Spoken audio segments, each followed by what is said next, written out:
सबसे भयंकर हमारी आत्मा का अगर कोई शत्रु है तो वो है हमारा मिथ्यात्व।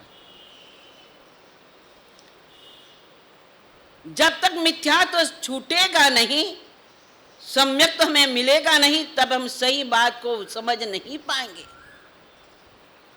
सही रास्ते पर हम चल नहीं पाएंगे। कौन देव है, कौन देवादि देव है? हम तो सबको भी देवादि देव देख कह दे, ये कैसे हो सकेगा? देवादि देव तो वही होता है जो राग देश के विजेता है, जिसमें न राग है न द्वेष है।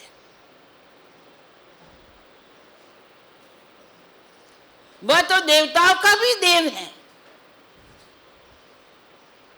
लेकिन देव वो है जो देव गति में जाने वाला जीव, जिसके साथ राग और द्वेष जुड़े हुए होते। वो स्वयं बेचारा संसार से दुखी है, वो खुद हठाग्रह में जीता है, कदाग्रह में जीता है, पूर्वाग्रह में जीता है, रूढ़िवाद में जीता है, सत्य असत्य का आग्रह रखता है, फिर वो कैसे देवादिदेव बन सकता है?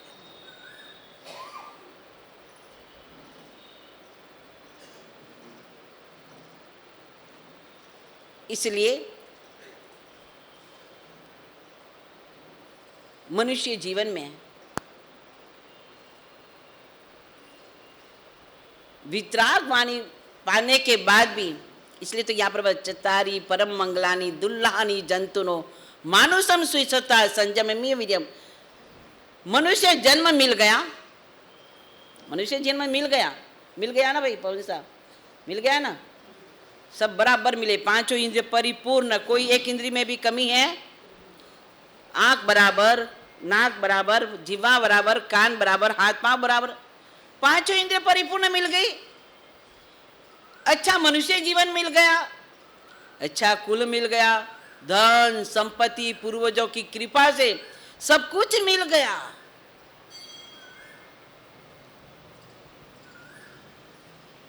उनकी ही कृपा से जिन वाणी का श्रवण, वितराग धर्म में जन्म मिल गया और वितराग वाणी का श्रवण भी मिल गया, लेकिन समझ बुद्धि ना मिली तो, समझ बुद्धि ना मिली तो अब आपको प्रवचन सुनते सुनते, क्या आज ही थोड़ी प्रवचन सुना है, कितना समय हो गया, कितना समय हो गया, कितना समय हो गया आपको व्याख्यान सुनते सुनते? आज तो सुना नहीं। अच्छा आचार्य भगवंतों के मुख से आपने जिन वाणी सुनी है, कोई आज तो सुनी नहीं। मेरे जैसी तो छोटी साध्वी है, आज तो सुना नहीं। प्रकांड विद्वान हरिभद्र सूरी, इनका आपने नाम सुना ही होगा, जिसने अपने जीवन के अंदर 1444 ग्रंथों की रचना करी। कितना? 1444 ग्रंथों की जिसने रचना करी, खुद ने लिखे। ऐसे प्रकांड हरिभद्र सूरी जी, हरिभद्र जब ब्राह्मण था, जब वह चलता था तो धरती भी उसके लिए कंपित हो जाती थी, इतना। उसके मन में एक बात थी कि मेरे मन में जो शंका है, उस शंका का कोई समाधान करेगा।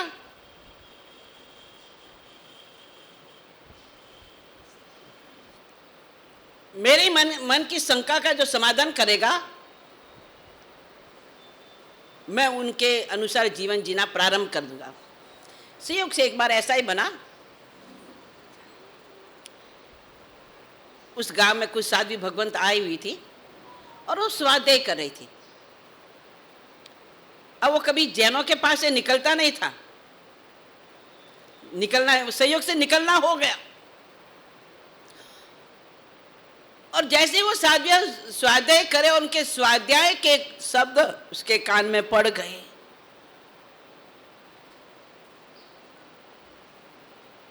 और वो बड़ा विचार करने लगा। इतना प्रकांड विद्वान जो हठाग्रह पर था, कभी जैन मंदिर, जैन उपासना, जैन स्थानक के बाजू से निकलना नहीं, सहयोग से निकल गया और साधुओं के स्वाध्याय के शब्द उसके कानों में पड़ गए। हाँ, अच्छा ये सत्य है। और उनके चरणों में गया, उनको कहा मुझे इस बात का, मुझे मेरी समस्या का समाधान करो। उन्होंने कहा हम नहीं कर सकते, क्योंकि यहाँ पास में उपासने में हमारे गुरु महाराज हैं। अब हमारा गुरु महाराज के पास चलिए, हम आपको लेकर के जाते हैं।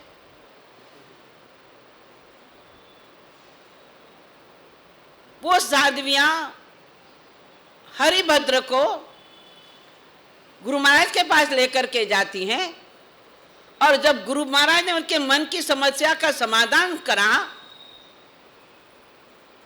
उसका हठाग्रह छूट गया। और वही हरिभद्र जैनत्व की दीक्षा को अंगीकार करके 1444 ग्रंथों का रचनाकार बनता है। कितना बड़ा महान आचार्य भगवंत बने।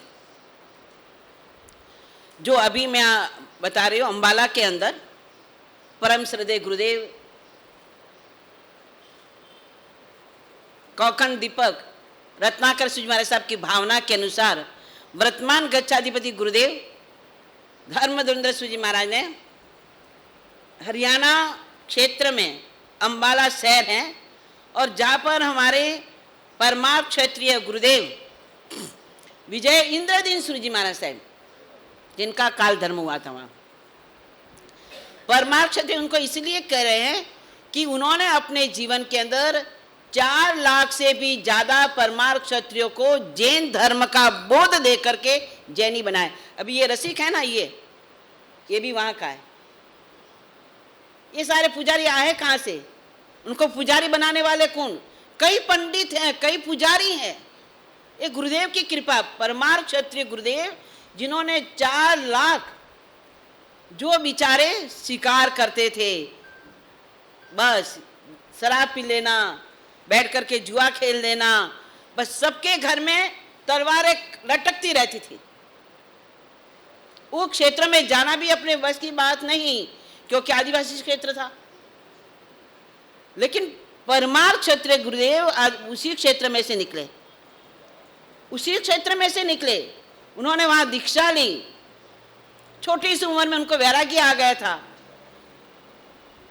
जैन संत का समागम मिला। पंजाब के श्री गुरु वल्लभ के समुदाय में उन्होंने संयम लिया, और एक ही प्रण किया राष्ट्र संत गुरुदेव की आज्ञा से कि मुझे इन परमार्थ क्षत्रियों को बोध देना है। जो बेचारे भटक रहे, अज्ञानी हैं, अबोध है, समझते नहीं। और उन्होंने बड़ी यानी कि कष्टों के अंदर कहाँ रहने के लिए उपासना? पेड़ के नीचे रह करके, जहाँ गाय बंधी जाती हैं। गाय घरों में, वो तो किसान लोग थे, आदिवासी थे, घरों में गाय रहती थी, भैंसें रहती थी।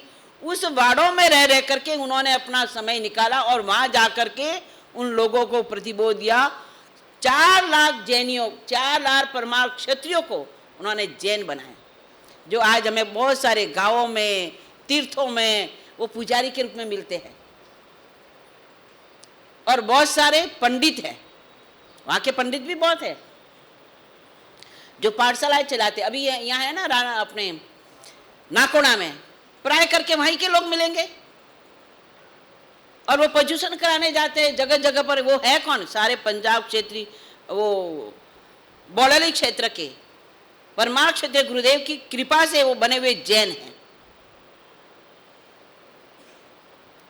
तो परमार्थ क्षत्रिय गुरुदेव जिन्होंने काल धर्म प्राप्त किया है अंबाला के अंदर, उनका अंतिम अग्नि संस्कार जिस भूमि पर हुआ, उस भूमि पर गुरुदेव की इच्छा थी रत्नाकर सूजी महाराज की कि मुझे यहाँ पर गुरुदेव का समाधि मंदिर भी बनाना है और मंदिर भी बनाना है। लेकिन जो महापुरुष हो गए हमारे जिन शासन में, ऐसे ऐसे महापुरुष हो गए हैं जिन्होंने इस जिन शासन को संभाला है। हरिभद्र जैसे, कलिकाल सर्वज्ञ हेमचंद्र जैसे, आत्माराम जी महाराज जैसे, जिनदत्त कुशलसूरी जैसे। यहाँ कोई वो नहीं कि ये संप्रदाय के ये संप्रदाय, जिन्होंने इस जिन शासन की प्रभावना करी है, जिन्होंने जिन शासन के लिए अपना जीवन अर्पित किया है, ऐसे महापुरुष 108 महापुरुषों का वो एक मंदिर बन रहा है। तो हमारे हरिभद्र जी महाराज जैसे, कलिकाल सर्वज्ञ जैसे, जिन्होंने इस राजाओं को भी प्रतिबोध करके इस धर्म को सुरक्षित रखा है। कलिकाल सर्वज्ञ हेमचंद्राचार्य ने कुमारपाल जैसे को प्रतिबोध दिया, जो 18 देश का राजा था, और उन्होंने 3.5 करोड़ श्लोकों की रचना करी। कितने महान उपकारी हमारे। ऐसे ऐसे राजाओं को प्रतिबोध करके हमारे की प्रवर्तना करी हमारे हीर सूरी जी महाराज, जो अकबर प्रतिबोधक, जिन्होंने अकबर जैसे बादशाह को प्रतिबोध दिया और जैन धर्म का अनुयायी बनाया। ऐसे महान आचार्य भगवंतों ने इस तरह से मिथ्यात्व के अंदर रचे पचे जीवों को, उनके हठाग्रहों को छुड़वा करके उनको एक सही पथ का प्रदर्शन किया और सही मार्ग पर उनको डाला। और ऐसे अनेकों महाराज हमारे शासन में हो गए। और वैसा आपको कभी दर्शन करना हो, अभी तो मंदिर बन रहा है, काम चल रहा है, आने वाले वर्ष में उनकी प्रतिष्ठा भी है। अम्बाला आप आने वाले थे लेकिन आए नहीं, अभी उसका काम चल रहा है, शायद 2026 में उनकी प्रतिष्ठा होगी। ऐसा विश्व में अपने यहाँ पर कोई मंदिर नहीं है कि महापुरुषों का, जिन महापुरुषों ने जिन शासन पर उपकार किया। 84 ही गज के आचार्य भगवान, 84 गज के। अब एक समय है जैन धर्म में 84 गज थे। पहले जाओ जैसलमेर के अंदर 84 गज के उपासना थे। जैसलमेर के अंदर, जैसलमेर तीर्थ है ना, गए आप कि नहीं गए? दर्शन करें? हाँ, वो जैसलमेर तीर्थ है जहाँ पर किले में शायद चिंतामणि पार्क ना दादा है, मेरे को याद है, मेरे चौमासा करा दिमाग में, चिंतामणि पार्क दादा है। हमने नवानू भी करी है वाकई, वहाँ पर जैसलमेर की नवानू करी है हमने। चौमासा क्या प्रभु, किले पर जाते थे आते थे। हाँ, तो हमने चौमासा किया जैसलमेर में। और वह जैसलमेर के अंदर 84 गज के 84 उपासना थे एक समय में। आज नहीं है, आज नहीं है, आज वर्तमान में तो कोई 2-4 उपासना होगा मेरे को लगता है, पर वहाँ थे। तो हमारे जिन शासन में 84 गज थे। अब ये तो जिन शासन है, परमात्मा महावीर का शासन है। और 84 गज के आचार्य भगवान, जिन्होंने जो शासन की प्रभावना करी, जिन शासक को जिस रूप में संभाला, उन्हीं महापुरुषों का एक मंदिर अम्बाला में भी बनने जा रहा है। आप कभी जाओ हरियाणा तो जरूर दर्शन करना। 2026 में उसकी प्रतिष्ठा हो जाएगी, अभी तो काम चल रहा है, प्रतिष्ठा हो जाएगी। वो भूमि भी बहुत बहुत प्रभावशाली है, वह बड़ा मन लगता है। जो भी आता है, चाहे स्थानकवासी संप्रदाय के साधु साध्वी भी बहुत आते वहाँ पर, जो भी आता है रहने का मन करता है। वो एक दिन के लिए आएगा, वो 4 दिन रहेगा। वो भूमि इतनी प्रभावशाली बन गई है। तो मेरा कहने का मतलब ये था कि ऐसे ऐसे महान शासन प्रभावक आचार्य भगवंत हुए, जिन्होंने इस तरह से जैन धर्म को प्राप्त करके जैन धर्म की प्रभावना करी। साथ ही साथ में ऐसे जीवों को उन्होंने प्रतिबोध देने के लिए इस तरह से सिद्धांतों की भी रचना करी। अपना समय हो गया है, तो मैं इतना ही कहना चाहूँगी। हरिभद्र जी महाराज भी, जो 1444 ग्रंथ के प्रणेता थे, वो भी एक समय कैसा हठाग्रही थे, किस तरह से अपने हठाग्रह में रहते थे। लेकिन जब सत्य का रास्ता मिला, सत्य जानने को मिला, सत्य को जब समझा, तो उस पथ को छोड़ करके जिन शासन की तरफ बढ़ गए और उन्होंने खुद ने 1444 ग्रंथों की रचना करी। तो इस तरह से हमारे जिन शासन में हमारे यहाँ पर 4 प्रकार का हठाग्रह बताया, आग्रह बताया, हठाग्रह, पूर्वाग्रह, कदाग्रह, पूर्वाग्रह और सत्यासत्य प्रग्रह। तो इस तरह से हठाग्रह से हमारी आत्मा संसार में भ्रमित बन जाती है, भटक जाती है। लेकिन हमें परमात्मा महावीर के शासन को, वितराग के शासन को प्राप्त करने के बाद सत्य मार्ग को समझकर सत्य मार्ग पर हमें चलना है, ताकि हम कहीं भटके नहीं। क्योंकि मिथ्यात्व हमारी आत्मा का शत्रु है। मिथ्यात्व त्याग दोगे तो बहुत सारे पाप स्थानक त्याग जाएंगे। मिथ्यात्व हटा तो सब हट गएंगे, वो सब कमज़ोर पड़ जाएंगे। क्योंकि एक बलवान राजा होता है, अगर राजा कमज़ोर हो जाता है तो फिर इसे सब कमज़ोर हो जाते हैं। तो हमारा मिथ्यात्व हमारे पापस्थानों का राजा है, ये मोहनी कर्म का राजा है। इसको जीतेंगे तो हमारे मोहनी कर्म जीत जाएगा। तो बस मैं इतना ही कह करके विराम लेती हूँ। अभी शिविर भी है बच्चों का शिविर भी है, बहनों का भी है शिविर है। आप बैठिए, 11 बजे के बाद चालू होगा। साथ में आज दीपक आकाश ने हैं, जिन्होंने पास लिए हैं वो ठीक है, जिन्होंने पास नहीं लिए वो पास भी ले ले। जब तक दीपक जलेगा तब तक आपको खाना है। दीपक जैसे ही बंद हो गया आपका खाना भी क्या हो जाएगा। लेकिन उससे पहले ही आप अपना मुंह की शुद्धि कर लेना, इस बात का ध्यान रखना। आज के दिन नमो नानस पद की आराधना करना है। कर 20 माला ओम रिंग नमो नानस पद की 20 माला कर सको तो 50 लोग इसका 51 लोग इसका कावसक, नहीं कर सको तो 5 लोग इसका कावसक दे सको तो 50 खमाचना देना, नहीं दे सको तो 5 खमाचना देना। इस तरह से देवबंदन और इत्यादि क्रिया करके आज की आराधना करना। और इतना ही कह करके विराम देते।